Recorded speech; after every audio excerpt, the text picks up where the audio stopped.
이름 강혜리 단편소설. 그녀는 늘 일요일을 경계했다. 그녀가 기억하는 모든 나쁜 일들은 거의 주말에 일어났다. 결혼한 이래 25년 동안 매주 주말마다 시댁에서는 행사가 있었으며 행사 끝에는 늘 불화가 동전의 앞 뒷면처럼 붙어 다녔다. 그녀는 주말이 두려웠다. 남편이 출장을 핑계로 밖으로 돌기 시작한 것도 그녀가 시댁에 일하러 간 주말이었고, 동창회에서 여자 동기들을 만나기 시작한 것도 주말이었다. 그녀는 딸을 낳고 내리 3번의 유산을 겪었다. 그녀가 유산한 후에도 남편은 그녀 곁을 지키지 않고 주말마다 온갖 구실을 대고 집을 나갔다. 어느 순간 그녀는 그의 방황을 자신이 어찌할 수 없는 일임을 알았다. 남편의 무관심 속에서도 사내 아이를 낳아 대를 이어야 한다는 부담이 그녀를 더욱 피폐하게 했다. 그 시기 그녀는 2중 3중으로 고통받고 있었다. 그녀는 1년에 11번의 제사와 4번의 어른들 생신과 2번의 명절, 그리고 주말마다 친인척의 경조사를 챙겼다. 작고 여린 그녀의 몸은 고된 일가와 여러 번의 유산으로 더 이상 생명을 품을 수가 없었다. 그녀가 더는 견딜 수 없다고 딸을 데리고 떠나게 해달라고 말하자 그녀를 친딸보다 사랑했던 시부모조차 명예를 목숨보다 소중히 지켜온 이 집에서 살아서 나간 며느리는 없다고 말했다. 그 말을 들은 후 그녀는 점점 말을 잃어갔다. 아침마다 눈을 뜨기 두려운 날들이 이어졌다. 그녀를 금지옥엽 키워주신 친정 부모님이 돌아가신 후 그녀에게 살아내야 할 이유가 오직 딸뿐이었으며, 남편이 가슴을 아프게 할 때마다 그녀는 딸에게 더욱 사랑과 관심을 주었다.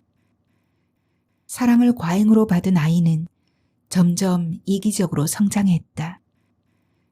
딸이 20살이 넘었을 때 그녀는 비로소 그것이 잘못된 일임을 알았지만 고치기에는 너무 늦은 시간이라는 것도 알았다. 최근 그녀가 지키려고 안간힘을 쏟은 모든 것들이 흔들리고 있었다. 잦은 진동에 벌써 균열이 생겼는지도 모른다고 그녀는 생각했다. 무용을 전공하던 딸은 유학을 중도 포기하고 돌아와 세월을 허송했다. 한동안 오디션 보러 다닌다고 하더니 요즘은 흥미를 잃었는지 연극 무대를 기웃거렸다. 무용을 배우는 것을 반대하는 남편과 싸워가며 유치원 때부터 온갖 정성을 쏟았건만 대학 졸업 2학기를 남기고 휴학하고 호기심을 쫓아 시간을 허비하고 있었다. 딸만 바라보고 살아온 그녀는 삶이 허무했다. 남편이 밖으로 돌 때마다 그녀는 아이의 눈치를 봐야 했다. 아이는 또 그 순간을 기막히게 이용해 원하는 것을 손에 넣었다. 그 지옥 같은 시간을 견디게 한 것은 아이를 지켜야 한다는 의무감 하나였다. 어쩌면 그녀는 세상과 맞설 용기가 없었을지 모른다. 또는 허울뿐인 명예 때문일지도 모른다. 그녀는 하루에도 이혼할 수 없는 이유를 수십 가지도 더 만들어냈다. 그렇게 안주하는 동안 아이가 배운 것은 가정조차도 정의롭지 않다는 것과 엄마의 아픔을 이용하면 무엇이든 얻을 수 있다는 것이었다. 어쩌면 아이도 상처받은 영혼을 치유할 무엇이 필요했는지도 모른다. 자신이 딸로 태어나서 엄마를 더 힘들게 했다는 생각이 그녀를 그렇게 만들었는지 모른다. 부모의 불화가 주는 불안한 마음을 감추고 행복한 척 연기하며 아이도 그녀만큼 아픈 시간을 보냈으리라 생각하니 눈물이 났다. 결국 그녀의 용기 없음이, 나약함이 아이에게 독이 된 것이다. 물은 가장 낮은 곳으로 흐르다 가장 약한 곳을 뚫고 나온다. 그들의 불화가 골마 터져 고름이 흐르고 있는 곳은 결국 아이의 가슴이었다. 그녀의 딸은 돌이 되기 전부터 엄마의 눈물을 보면서 컸다. 아이를 키우며 주말에는 시댁을 오가는 그녀는 머리를 빗을 시간도 거울 볼 시간도 없이 바쁘게 살았다. 친정 부모는 외동딸인 그녀를 자주 보고 싶었지만 전화할 때마다 친정 걱정하지 말고 시댁에 한 번이라도 더 가라고 말했다. 그녀의 부모는 나이에 비해 지나치게 반듯하고 예의 바른 사위가 마음에 걸렸다. 대가족과 살면서도 그는 고아처럼 외로워 보였으며 요즘 사람 같지 않게 부모에게 깍듯한 모습이 어딘가 어색해 보였다. 그녀는 부모의 배경에 기대지 않고 성실하고 근면하며 자상한 그가 마음에 들었다. 그는 또래보다 10살은 어른스러웠으며 책임감이 강했다. 외동딸로 커서 외로웠던 그녀는 그가 형제와 친척이 많다는 말에 기뻤다. 세상 모든 관계가 평등하다고 믿는 그녀에게 시댁 식구가 많은 것은 아무 근심이 되지 않았다. 그녀는 너무 어렸고 세상에 대해 아는 것이라곤 책을 통해 배운 것밖에 없었다. 외동딸로 자라서 고집스럽고 철없는 그녀가 종가로 시집을 간다고 했을 때 그녀의 부모는 걱정이 이만저만이 아니었다. 결국 결혼을 며칠 앞둔 어느 날 아버지는 그녀를 붙들고 다짐을 받았다. 네가 외동딸이라 우리는 네가 원하는 것을 모두 해주려고 노력했단다. 우리는 네가 당당히 일하는 여성으로 살기를 바라지만 종가로 간다니 또한 평범한 아내로 살기를 바란다. 그러니 시댁에서 원하면 직장을 그만두어라. 아직 세상은 네가 책에서 배운 것과 다르단다. 한국의 전통에 맞춰서 살아야 한다. 그는 잠시 그녀를 애틋하게 바라보다 말을 이었다. 시시비비 가리고 융통성 없는 네가 성격을 고치지 않으면 석 달도 살기가 힘들 것이다. 그러니 네 신랑을 사랑하거든 우리에게 맹세해라. 앞으로 10년 동안 서로 의견이 안 맞을 때 네 남편의 뜻을 따르고 참고 살겠다고. 10년만 참고 살면 시부모님께 인정도 받고 살림도 안정되어 잘 살 수 있을 것이다. 그녀는 꼭 그렇게 하겠다고 부모님께 맹세했다. 그녀의 부모님은 비로소 안심했으며 천방지축 말갈량이 딸이 결혼하면 철이 들기를 바랐다. 그 약속 이후 죽고 싶을 때마다 그녀는 부모님이 슬퍼하는 모습을 떠올렸다. 그것은 아이의 눈물만큼이나 그녀를 강하게 만들었다. 또한 그녀를 끝도 없이 비루하게 만들었다. 오래된 가문은 항상 개인의 이름보다 문중을 강조한다. 여자들은 특히 이름 앞에 꼭 누구의 딸, 누구의 며느리란 수식어가 붙는다. 돌아보면 그녀 또한 번듯한 이름을 가지고 있었지만 한 번도 자신의 이름으로 산 적이 없었다. 결혼 전에는 누구의 딸, 누구의 손녀로, 결혼 후에는 누구의 아내, 누구의 엄마 또는 누구의 며느리로, 아파트에선 그녀가 사는 1702호 여자로 불리고 있었다. 나이 50에 밖에서는 윤작가로 불리는 그녀는 집에서는 늘 눈치 보고 동동거리는 자신을 절반은 실패한 인생이라 생각했다. 그녀는 요즘 인생의 나머지 절반, 그러니까 성공이라고 믿었던 부분까지도 흔들리는 느낌을 받았다. 밖으로 보이는 그녀의 모습은 조용하고 단아한 모습이었지만 가슴 속에선 늘 쓸쓸한 바람이 불고 있었다. 평생 참고 사는 것이 미덕이던 그녀는 시간이 가면 자신의 이름을 찾을 줄 알았다. 그러나 아이가 커서 대학을 간 후에도 시부모님이 다 돌아가신 후에도 그런 날은 오지 않았다. 종가의 맏며느리인 그녀는 좀처럼 시댁일을 놓을 수가 없었다. 무슨 일을 해도 화를 낼 수 없는 시동생들과 본 적도 없는 수많은 조상의 제사와 문중 어른들의 경조사가 발목을 잡고 있었다. 언제나 남의 편인 남편과 그래서 더욱 모든 애정을 주며 키운 딸이 그나마 절반은 성공인 줄 알았던 삶을 흔드는 날이면 그녀는 절망으로 가득 차서 멀리 떠나고 싶었다. 그녀에겐 세상 어디에도 마음 편히 쉴 곳이 없었다.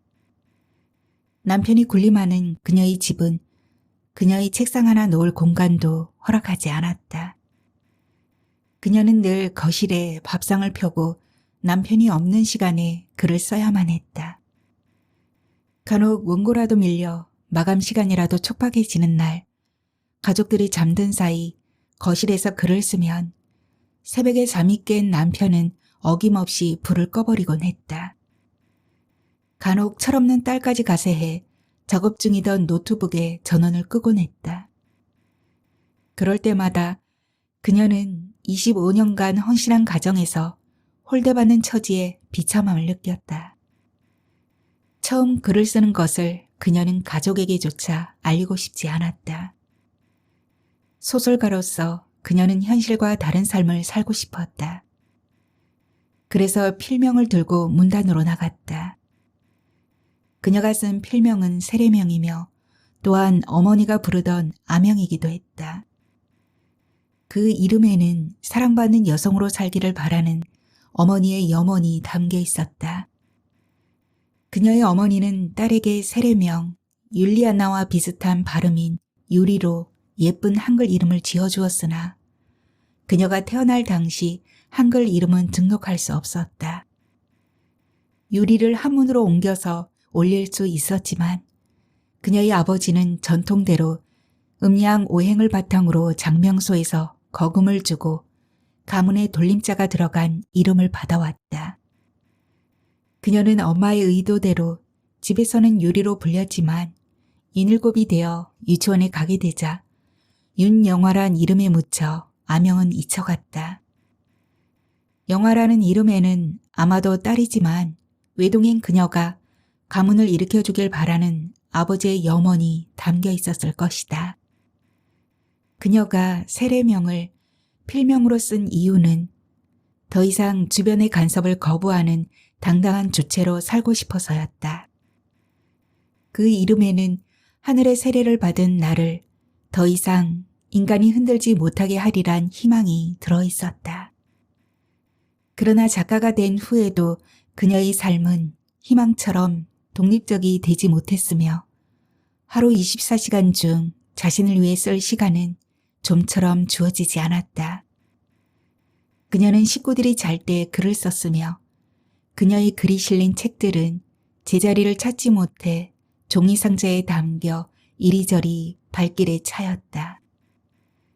그녀의 남편은 평소 돈벌이도 안 되는 소설에 매달리는 그녀가 못마땅했다. 그는 전업주부인 그녀를 무시하고 온갖 모욕을 주었지만 그녀가 작가가 된 후 사실 그녀가 좀 어려워졌다. 밟고 밟아도 다시 일어서는 들꽃처럼 그 많은 고통 속에서도 그녀는 무너지지 않았다.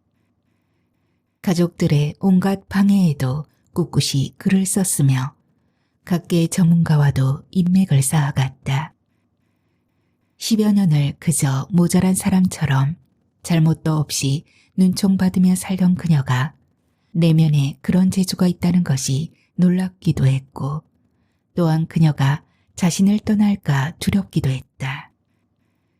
그럴수록 그는 그녀를 무시했으며 더욱 못되게 굴었다. 새벽에 글을 쓰지 못하게 불을 껐으며 농담처럼 아이에게는 엄마가 성공하면 우리를 버릴 것이라고 말해 불안감을 조성했다.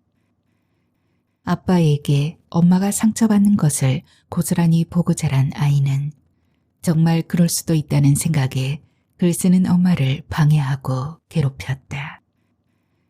그녀는 엄마가 상처받을 때마다 아이가 대학만 가봐라 라고 어릴 적 엄마가 한 말을 기억하고 있었다. 그녀는 정말 엄마가 떠날까 두려웠다. 밖으로만 돌던 아빠와 달리 그녀의 일이라면 끔찍이 알던 엄마가 없는 세상은 상상할 수도 없었다. 그녀에겐 엄마가 세상 전부였다. 그러나 정작 딸이 대학에 들어가고 유학을 가 둘만 있게 되자 그녀는 남편에게 더 살뜰해졌다. 그동안 아이 뒷바라지 하느라 늘 뒤로 밀리던 남편이 1순위가 된 것이다. 그녀는 아이에게 했던 것처럼 적어도 겉으로는 살뜰히 남편을 돌봤으나 그는 점점 더 불안해졌다. 언제 터질지 모르는 폭탄을 아는 것처럼 불안이 무의식 속에서 카운트다운하고 있었다. 제법 이름을 얻은 후에도 그녀는 새벽에 일어나 식구들 밥을 챙기고 시댁 행사에 가서 무수리처럼 일했으며 자신이 작가라는 걸 주변이 모르게 조용히 지냈다. 그는 아내의 말을 무시하고 한 1년의 투자가 실패해서 남편으로서 작가인 그녀를 후원하는 것은 고사하고 생활도 불안정하게 만들었음을 알고 있었다. 그는 자신의 실수를 인정하기 싫어서 더욱 그녀에게 모질게 굴었으며 한편으론 자신에게 상처받은 그녀가 떠날까 늘 불안했다. 그리고 말은 안 했지만 그런 자신의 마음을 그녀가 알아주기를 바랐다. 만일 시간을 자르는 가유가 있다면 힘들고 골치 아픈 본가의 일과 육아는 아내에게 떠넘기고 방탕한 생활을 했던 지난 20여 년을 그는 편집하고 싶었다. 거듭되는 유산으로 아내의 몸과 마음이 망가질 때도 그는 아들을 바라는 어른들을 설득하지 않았다. 그가 방관자처럼 행동할 때 아내의 고통을 멈추게 한 의외의 사건은 호주제 폐지였다. 미안한 마음과는 반대로 그는 늘 아내에게 소리쳤다. 아이가 눈치 보는 게 느껴지면 그녀는 입을 다물었다. 늘 그랬다. 아이가 울거나 상처받는 게 두려워서 그녀는 그것이 옳지 않음을 알고 있었지만 더 이상 분쟁을 키우지는 않았다. 처음엔 딸이 대학에 들어가면 당당히 내 일을 하리라 마음먹었지만 끝날 줄 알았던 뒷바라지는 끝이 보이지 않았다. 그는 늘 회사를 핑계로 늦게 집에 왔으며 낭랑극단이란 친목 모임을 만들었다. 특별한 목적은 없고 퇴근 후나 주말에 음주 가무를 즐기는 남자들의 모임이었다. 그 모임은 회사 일을 제외하곤 모든 일상의 1순위를 지켰다. 단지 친목 모임일 뿐인데 그는 목숨을 걸었다. 최근 들어 그녀의 딸은 자주 똑같은 질문을 했다. 엄마 행복해? 글쎄. 그럼 아무 생각 없이 사는 거야? 글쎄. 행복한지 불행한지 생각 안 한 지 오래됐어. 그래서 대답할 수가 없네. 헐, 대박.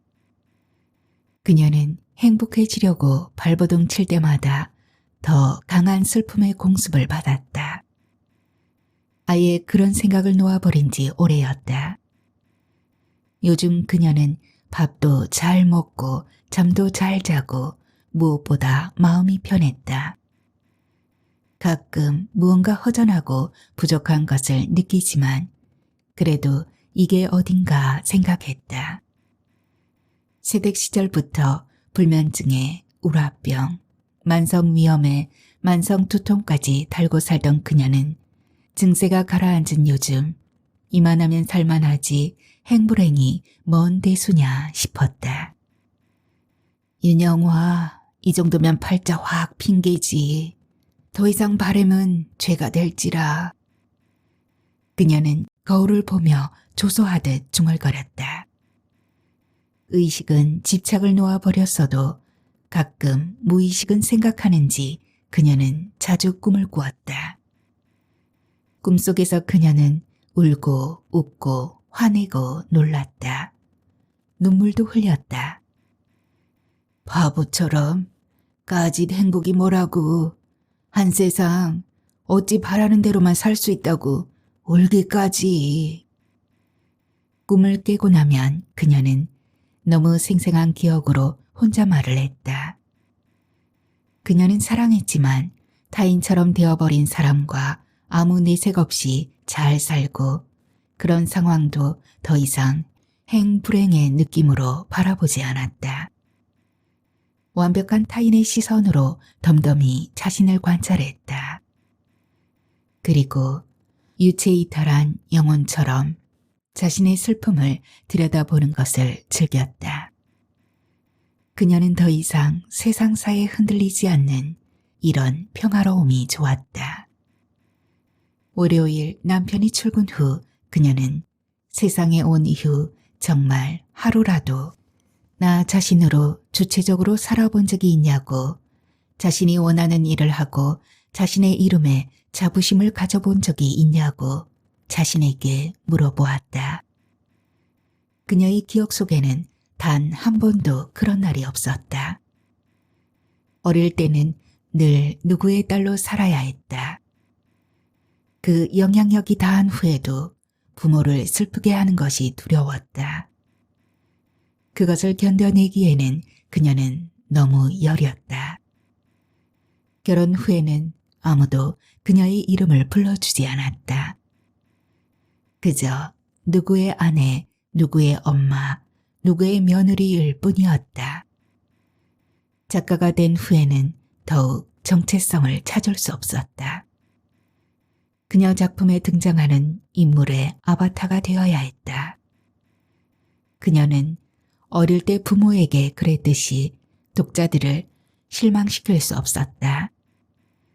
그녀는 그들이 이름 부르는 대로 살았지만 한 번도 행복한 적이 없었다.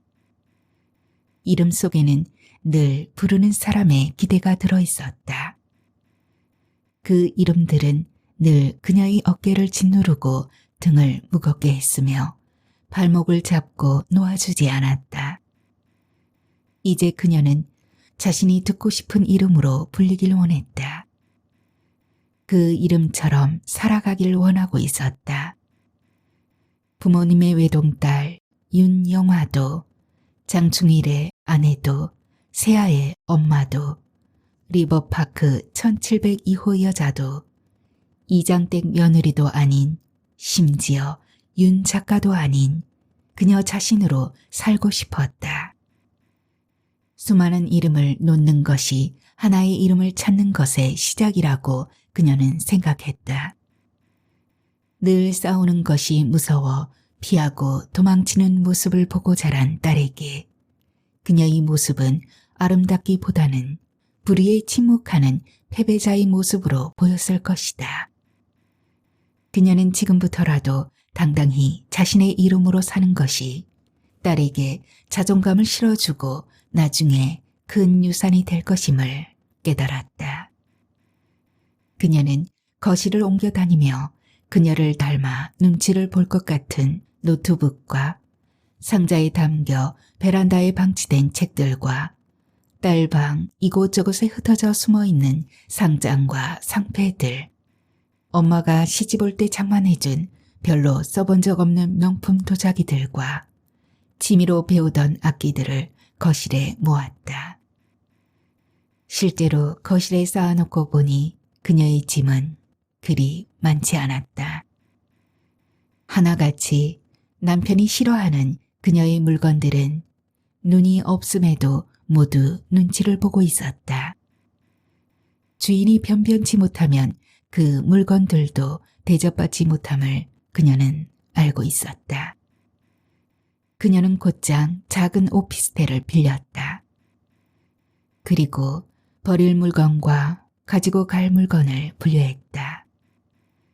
노트북과 꼭 소장할 책, 20여 권, 부모님께 물려받은 다기와 서화 도구, 선물 받은 우쿨렐레를 제외하곤 기증하거나 중고 거래 사이트에 올렸다. 부피가 안 나가는 상장은 책장에 놓아두고 상패들은 사진을 찍은 후 상자에 담아 1층 개별 창고에 넣었다. 그녀는 결혼 후 처음으로 자신의 이름처럼 살기 위한 행동을 시작했다. 그 용기가 어떠한 결과를 가져오든지 그 이름이 감내하리라고 그녀는 생각했다. 오피스텔로 지필실을 옮긴 후에도 그녀의 일상은 나아지지 않았다. 처음 며칠은 작업에 매진할 수 있었지만 아침부터 저녁까지 집을 비운 일주일간 집 분위기는 물론이고 집안 상태는 말이 아니었다. 들고 나는 시간이 모두 다른 두 사람은 그녀가 없는 사이 집을 폭격맞은 것처럼 만들곤 했다.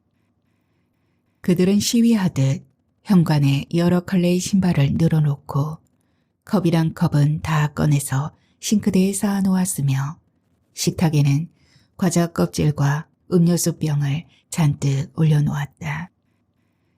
남편은 무슨 대단한 일을 한다고 지필실이 필요하냐고 비아냥댔고 아이는 30분마다 전화해서 물건이 어디 있는지 물어보고 음식은 어떻게 먹느냐고 징징댔다. 무엇이든 눈빛만 보면 입에 혀가지 해주던 엄마가 지필실을 마련하자 아이는 불편함보다 불안감이 엄습했다. 그녀는 작업에 몰두하기보다 먼저 집안을 단속할 필요를 느꼈다. 호기롭게 출발했지만 그녀는 두 번째 주일부터 오피스텔에 가지 않았다. 그녀는 먼저 딸과 대화를 시도했다.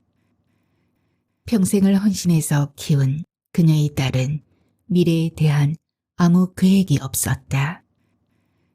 그녀의 딸은 그저 예쁜 옷을 입고 친구를 만나고 맛집을 순례했으며 아르바이트로 번 돈을 명품 사는데 다 써버렸다.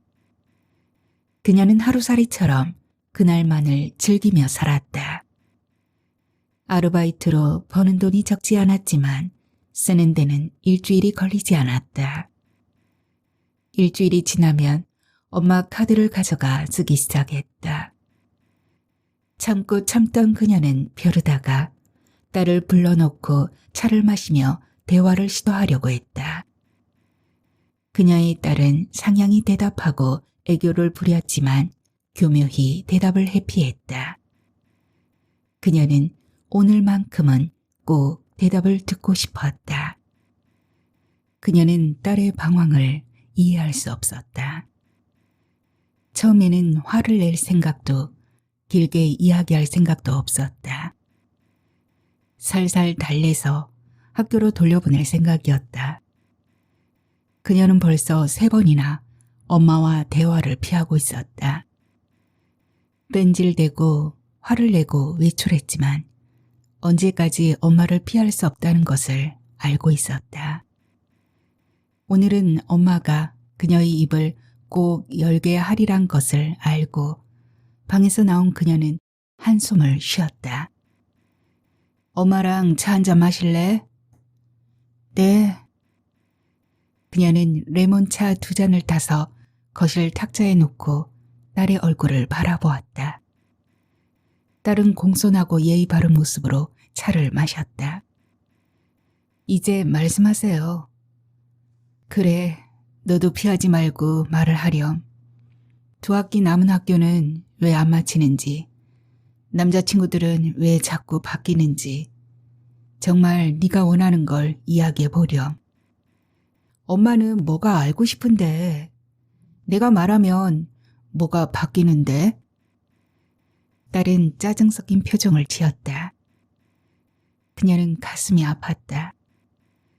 죽고 싶었던 수많은 날, 삶의 이유가 됐던 목숨보다 귀한 딸이 이제는 타인이 되어 자신을 외면하고 있었다. 왜 그렇게 사는데? 넌 재능도 있고 예쁘고 원하기만 하면 잘 살 수 있지 않니? 어떻게 사는 게 잘 사는 건데? 너도 이제 네 인생에 책임을 지고 살아야 할 거 아니니? 미래 생각은 하고 사는 거니? 아, 또 그 얘기야? 미래를 왜 생각해? 그럼 계속 이렇게 내일이 없는 사람처럼 아무 계획도 없이 살 거야? 계획을 잘 세우는 엄마는 인생이 계획대로 됐나요? 그녀는 냉소적인 표정으로 말했다. 그게 무슨 말이야? 밖에서 우아한 미소를 짓지만 엄마는 매일 울고 있었잖아. 엄마는 아빠가 밖으로 돌 때도 대를 이을 아들 낳겠다고 여러 번 유산하고 몸조리도 못하고 잔치에 불려갔어. 엄만 그렇게 살고도 아직 인생에 기대 같은 게 남아있어? 그렇게 바보같이 당하고 말 못하고 살면서도 너와 나는 다르잖아. 네가 왜 그런 걸 걱정하니? 너는 너대로 살면 되지. 그러니까 엄마 고통 같은 건 아빠처럼 싹 모른 척하고 나만 행복하면 된다는 그런 얘기야? 그게 엄마가 추구하는 정상적인 삶이야? 그래서 네가 뭘 했는데 네 할 일은 안 하고 걱정만 하는 게 엄마에게 더 고통을 주는 거야. 엄마가 뭘 알아? 엄마 아픈 것만 보잖아. 엄마 때문에 내가 아파하는 거는 봤어? 말 안 한다고 아프지도 않은 줄 알아? 그녀는 북받치는 서름을 참지 못하고 울먹이며 말했다. 난 엄마처럼 살기 싫어. 엄마는 행복해? 그래서 365일 무표정한 얼굴로 생기 없는 시든 나무처럼 사는 거야? 엄마 눈빛은 살아있는 사람처럼 보이지 않아. 슬픈 기운조차 없다고. 엄마가 작가가 되었다고 이름을 찾은 것처럼 보이지? 영혼 1도 없는 글을 쓰는 엄만 가면을 쓴 작가야. 남들 보기엔 번듯할 뿐 어디에도 진짜 엄마는 없어. 그녀는 계속 울며 소리쳤다. 엄마처럼 슬픈 감각도 버린 삶은 싫어. 그건 살아있는 사람의 모습이 아니야. 엄마처럼 사느니 차라리 막 살겠어. 남들 시선이 뭐라고 엄만 울지도 않잖아. 남들은 알지도 못하면서 엄마를 칭송하지만 난 엄마처럼 살까 무서워. 아니, 그러고도 숨을 쉬는 엄마가 좀비보다 무서워. 그녀는 순간 자제력을 잃고 딸의 뺨을 때렸다. 울던 딸은 실성한 사람처럼 웃었다. 이제 조금 사람 같네. 엄마가 미안해. 내가 부족해서 네가 상처받았다면 난 참고 사는 게 너를 위한 일이라 생각했어. 아니, 이젠 날 위해 참지 마. 난 떠날 거야. 그러니까 날 위해 아무것도 하지 마. 엄마의 그런 말이 내게 20년간 상처를 줬다고. 세아는 현관문을 열고 뛰어나갔다. 그녀는 핸드폰도 지갑도 겉옷조차 가지고 가지 않았다. 영화가 따라갔지만 엘리베이터에서 내린 그녀는 그림자도 보이지 않았다. 3일이 지나도록 딸의 흔적은 어디에도 찾을 수 없었다.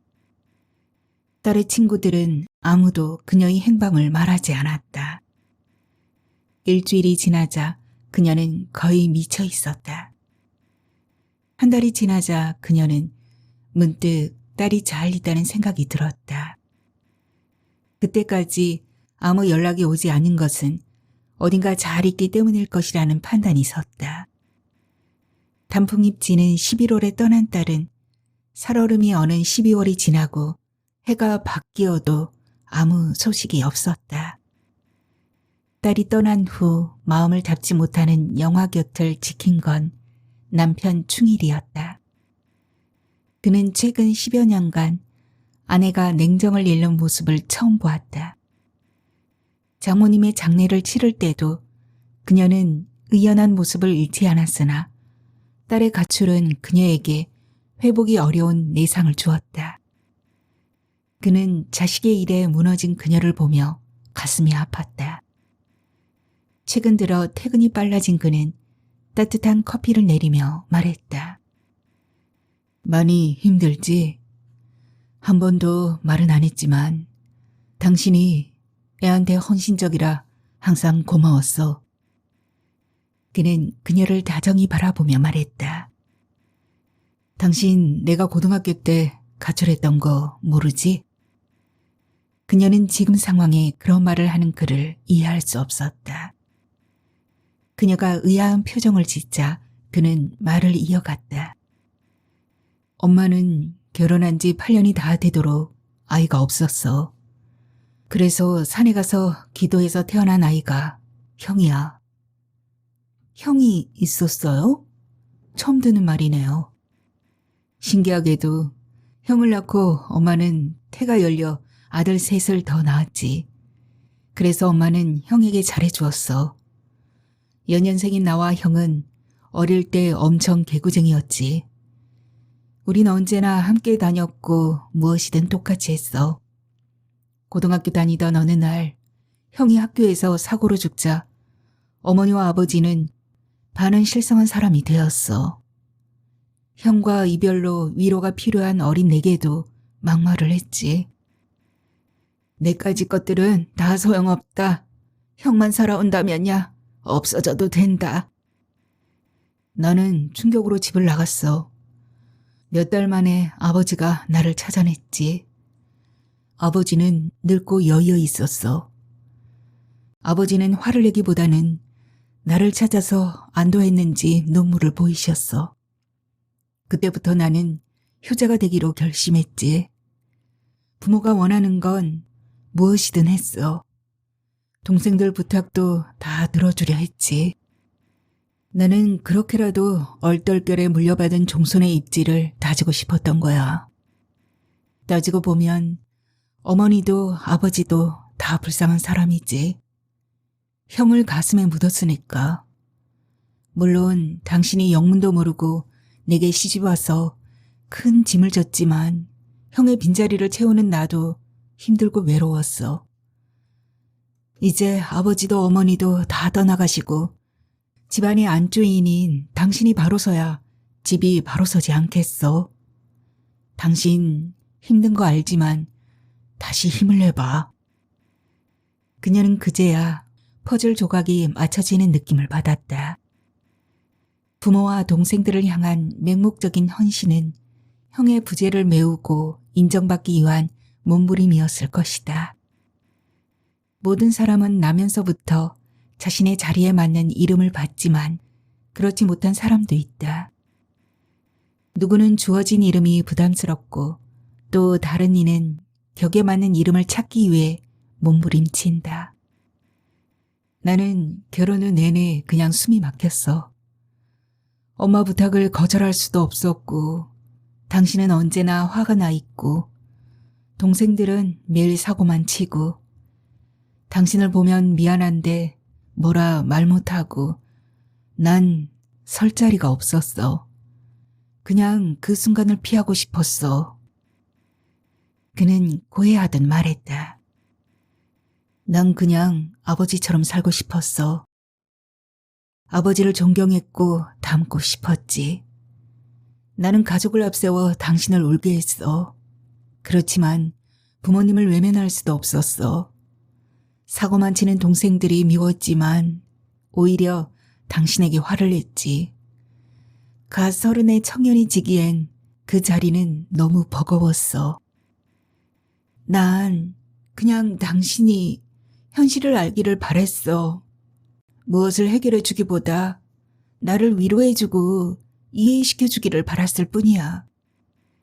바보같이 들리겠지만 사실을 말하기엔 자존심이 너무 상했어. 어쨌든 그 애들은 내 동생이니까. 가끔 다 내쳐버리고 싶을 때도 있었지만 부모님을 울게 할 수는 없었어. 미안해. 늦었지만 용서를 빌게.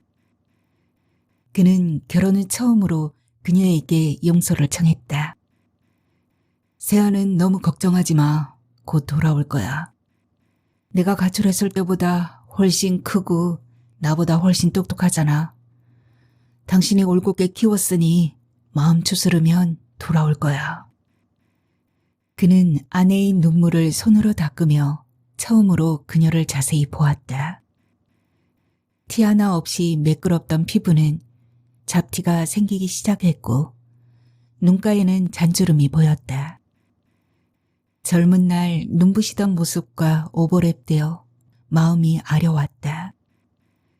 그녀는 키가 줄어든 것 같은 그를 쳐다보았다. 가족의 무게가 이 남자의 어깨를 누르는 동안 그녀는 그가 미웠다.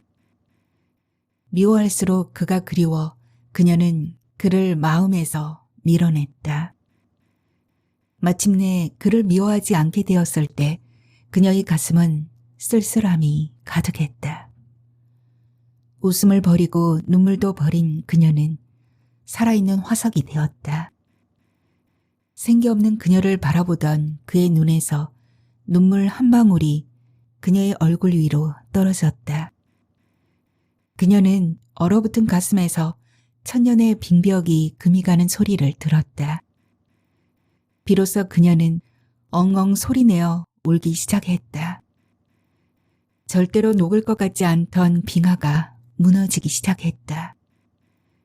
그녀는 이 남자가 다시 마음을 아프게 할지도 모른다는 것을 알고 있었지만 이미 녹기 시작한 빙하를 되돌릴 수 없었다. 이 모든 것이 산 사람으로 살기 위해 감내해야 할 아픔이라 생각했다.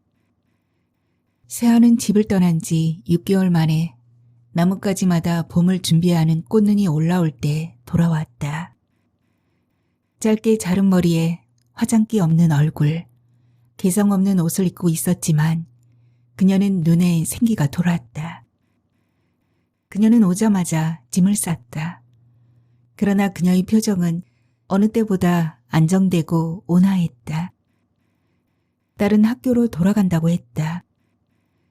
그녀는 딸이 다시 마음을 잡고 공부한다는 사실이 기뻤다.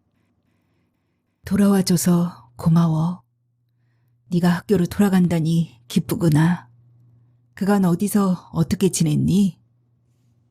선배가 운영하는 학원에서 아이들을 지도했어요. 정식 교사가 되려면 졸업해야 해요. 졸업하면 시립무용단 오디션을 볼 수도 있고 아직 결정하지는 않았지만 일단 졸업부터 할래요. 그리고 이제 학비는 내가 벌어서 갈 수 있어요. 학원에서 계속 일하기로 했거든요.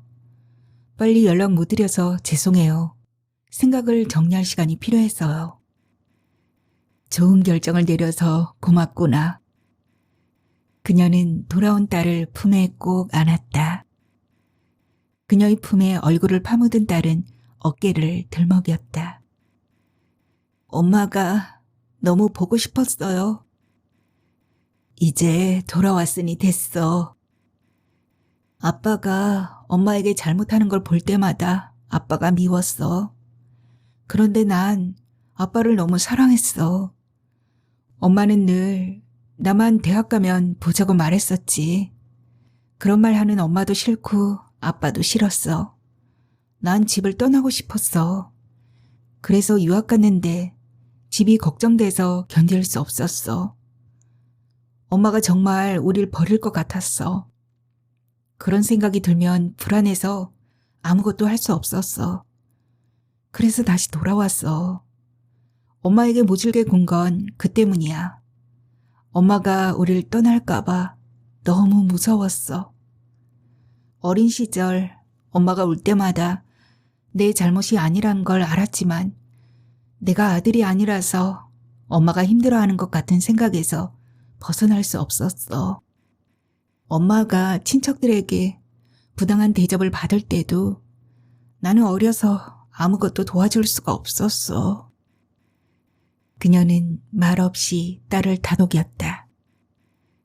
조금 커서 사물을 인지할 나이가 되었을 때 그렇게 당하고도 항변도 못하는 바보 같은 엄마가 불쌍하기보다 싫었어. 그래서 일부러 공부도 안 하고 밖으로 돌았어. 집을 나갈 용기도 아빠와 싸울 용기도 없었지만 화가 나면 마구 물건을 샀어. 지금 생각하면 어리석은 일이지만 내가 감당하기엔 너무 힘든 시간이었어. 나를 그렇게 만든 아빠도 밉고 당하기만 하는 엄마도 싫었어. 내 복수는 어릴 때 영재 소리를 듣던 내가 아무것도 안 하고 망가지는 걸 보여주는 거였어. 나도 엄마 아빠에게 상처를 주고 싶었어. 한 번 터진 그녀의 말문은 수문을 연 댐처럼 거셌다. 그녀는 제 서름을 꾹꾹 누르며 울었다. 그녀는 자신이 순환에 빠진 것만 보았지 그 그림자가 딸을 덮는 것을 미처 보지 못했다. 그녀는 딸의 아픔을 보는 것이 자신이 아픈 것보다 더 가슴 아팠다. 널 아프게 해서 미안해. 엄마 아빠를 용서하렴. 널 위해 우릴 용서하렴. 엄마는 아빠를 용서한 거야? 사람은 누구나 자신이 한 선택이 얼마나 나쁜지 당신은 모를 수 있단다. 누구나 길을 잘못 들 수는 있지. 아빠는 조금 멀리 돌아왔을 뿐이야. 아빠도 아마 오래 힘들었을 거야. 엄마, 고마워. 그리고 미안해. 나 이제는 정말 아무 걱정 안 하고 열심히 살게. 정말이야. 이젠 엄마 실망 안 시킬게. 고맙구나, 우리 딸. 마음 풀고 속에 있는 이야기를 해줘서. 엄마, 내가 유명한 사람이 되지 않아도 실망하지 않을 거지? 그동안 무용한다고 너무 많은 돈을 썼잖아. 그녀는 눈물이 그렁한 눈을 들어 엄마를 보았다. 벌써 눈에는 장난기가 어려 있었다. 그럼 엄마는 네가 행복하기만 하면 돼. 그리고 성실하게 산다면 무엇을 하든 그 인생은 성공한 거란다. 그녀는 딸을 끌어안았다. 긴 대화 이후 그녀는 가슴을 눌렀던 커다란 돌덩이가 치워진 느낌이 들었다.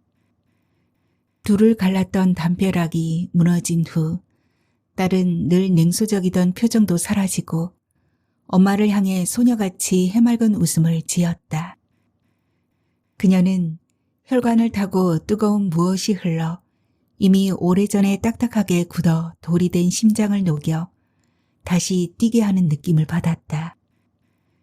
그녀는 이런 날이 오려고 지난 시간이 그토록 아팠나 하는 생각이 들었다. 그녀는 딸의 명랑한 모습을 보면 미소가 절로 지어졌다. 딸과 화해를 한 후에도 그녀는 남편을 완전히 이해한 것은 아니었다. 아직 소화되지 않은 무언가가 반쯤 가슴에 걸려 여전히 통증을 일으키고 있었다. 세아는 엄마와 약속한 대로 두 학기를 마치고 졸업했다. 그녀는 이전과 다르게 학업에 몰두했고 스스로 학비를 벌었다. 그녀는 좋은 성적으로 졸업했고 유서 깊은 발레단 오디션에 합격했다. 엄마가 바로 서자 아이는 스스럼 없이 자신의 길을 찾아갔다. 매일같이 전화하고 주말마다 집에 올 것 같던 딸은 가끔 집에 왔다.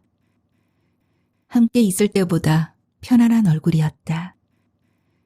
며칠 동안 집안을 웃음으로 가득 채우던 딸이 돌아가고 저녁에 남편이 왔을 때 그녀는 전처럼 무표정한 얼굴을 보이지 않았다. 그녀는 그의 옷을 받아주고 식사 전에 따뜻한 차를 내왔다. 그는 무언가 어제와 다른 따뜻한 공기를 느꼈다. 창밖에는 2월의 짧은 해가 붉게 빛나며 빌딩 사이로 지고 있었다. 그가 접시를 받아주자 그녀는 살며시 웃었다. 그것은 그가 평생을 기다리던 미소였다. 그는 밖으로 돌 때조차 아내의 따뜻한 미소를 그리워했다. 그는 눈물이 핑 돌았다. 얼마나 그가 원했던 풍경인가. 아내에게 상처를 준 후 정신을 차리고 나서 10여 년이 넘게 애원하는 눈빛을 보냈지만 그녀는 단 한 번도 받아주지 않았다. 젊은 시절 그가 아내에게 모질게 대한 것은 그녀가 이겨내리라고 믿었기 때문이었다.